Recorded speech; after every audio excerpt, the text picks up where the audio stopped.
Hey, Jimmy Sale here, welcoming yous to Cftv's The Week That Was, Week 7. Let's go right to the highlights. The Buckheads beat the Jailbirds 75-70. Aaron Rodgers' 23 points eased the pain of the 0 points from the Bears defense, which took a Mediterranean vacation and failed to show up against the Bengals. Though the Jailbirds' Drew Brees threw 3 unusual interceptions, he still put up 27 points. Go Boilers.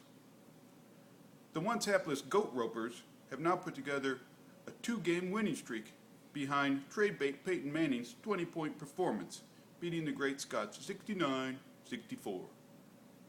The Scots' Kurt Warner scored 13 points.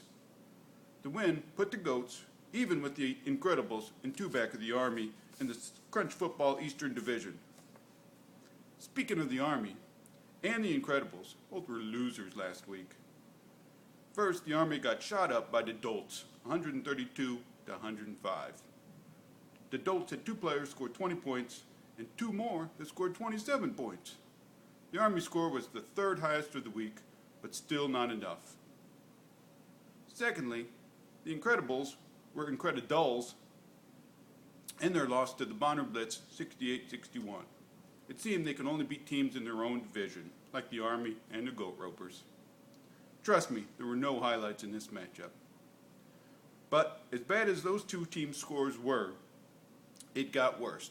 The honor of the most flavorless manicotti, or mustachole if you will, goes to the Jackhammers, who last week pulled into a first-place tie, but failed to put up many points and got beat, like the guy who snitched on Fat Tony last week. Hey, not that I know anything about that. They got beat 97-60 by the Intruders.